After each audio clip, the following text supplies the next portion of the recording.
May ikwento ako sa inyo guys. Tungkol ito sa nabasa ko sa Biblia, sa banal na aklat.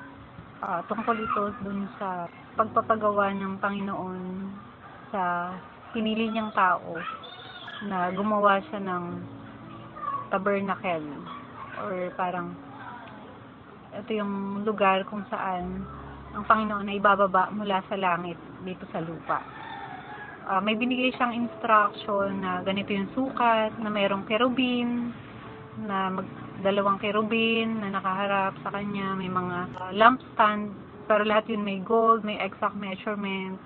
Tapos binigyan niya ng instruction na kapag natapos na yun, kailangan nilang mag-ano ng incense, and dun din gagawin yung mga burnt offerings kapag sila ay merong mga kasalanan na ginagawa. And humirang din ang Panginoon ng mga priest or mga pare, talagang holy, kumbaga. Pinili siya ng Diyos mula sa lahi ni Aaron. And si Moses, yung propeta na through him, nakakausap niya ang Panginoon. Pero hindi pa rin siya pwedeng lumapit, o hindi niya pa rin pwedeng makita ang Panginoon kasi nga siguradong siya ay mamamatay.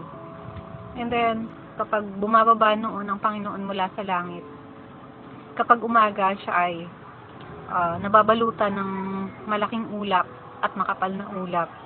At pag sa gabi naman siya ay nagaanyong apoy para hindi siya makita ng mga tao. So, nung panahon na yon na sa Horeb, nagsalita siya sa mga tao at boses lang yung narinig nila. Wala silang nakitang kahit anong itsura ng Panginoon. Kung papansinin ninyo sa Biblia, sa umpisa pa lamang na magkaroon ng 10 utos ang Panginoon, nasa ikalawang utos niya na huwag gagawa or magkakaroon ng kahit anong imahe, inukit na imahe, na may pagkakawangis ng nilalang na nasa langit, ng nasa lupa, ng nasa ilalim ng tubig.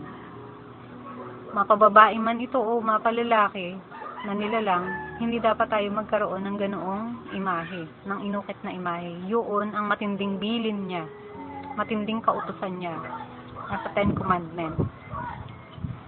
Tapos, may mga nagsasabi na, bakit to ganun? Dati naman, naluhod yung mga tao dun sa kerubin, dun sa kung saan nandun yung tabernacle ni God. Ang hindi nila alam, ibinili ng Panginoon or iniutos ng Panginoon na huwag nang gagawing muli or uulitin ang mga ganong bagay or magkakaroon sila ng sariling kaganapan na ganoon. Hanggang sa, kung papansin ninyo, dumating ang Panginoong Jesus, nagkatawang tao siya. Ang Panginoong Diyos ay nagkatawang tao. So, sobrang pagmamahal niya sa atin upang kahit sinong makasalanan na tumanggap sa Kanya at kumilala sa Kanya ay maliligtas. Kasi nga, hindi sapat ang pag-aali ng mga sinunog na hayop para mapatawad ng Diyos ang ating mga kasalanan. Kasi ganun nga kalapastangan ng mga tao. Paulit-ulit lang, matapos kaawaan ng Diyos ang mga tao, magiging mahalay na naman sila, magiging lapastangan. So, hanggang sa dumating na nga sa punto na ibinigay niya na ang bugtong niyang anak para sa kasalanan natin. But still, wala pa rin sinabi sa banal na aklat ng Diyos na magkaroon ng imahin at sambahin na kawangis ng Jesus Christ. Wala pa rin po dahil si Jesus Christ at ang Ama ay isa. So, hindi niya kukontrahin yung sarili niyang kautusan. Walang ganun sa Biblia. Kaya nga, anong sabi ng Panginoong Jesus sa Mark 7 verse 8 to 9? Sabi ni Jesus Christ, sinusuway ninyo ang utos ng Diyos at ang sinusunod ay mga tradisyon ng tao. Sinabi pa ni Jesus, mahusay kayo sa pagpapawalang bisa sa mga utos ng Diyos para masunod ninyo ang inyong mga tradisyon. Malinaw na talagang hindi natin mamimeasure ang kapangyarihan ng Diyos. Yung mga nangyayari ngayon at mangyayari pa lang, alam na niya. Pakikinig, salita ng Diyos ay napakahalaga dahil ito ang maghahatid sa atin ng kaligtasan, sa kaligtasan ng ating kaluluwa. Sabi ng church. At sinabi din to ng Panginoong Jesus sa John 3 verse 5 na, very truly I tell you, no one can enter the kingdom of God unless they are born of water and the Spirit. So meaning, hanggat hindi ka pinapanganak muli, ay hindi ka makakapasok sa kalangitan kasama ang Panginoon. Hindi ka mabibigyan ng pangalawang buhay hanggat hindi ka pinapanganak na muli. Ano ibig sabihin nun? Ibig sabihin ng pinanganak muli ay pag pinatawad ka ng Diyos. Paano ka papatawarin ng Diyos kung hindi ka naman nagpapakumbaba at hindi ka lumalapit sa Diyos?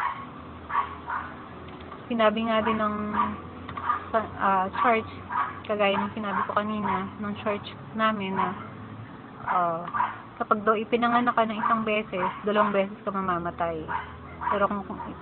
Pero kapag pinanganak ka ng 2 beses, 1 beses ka lang mamamatay.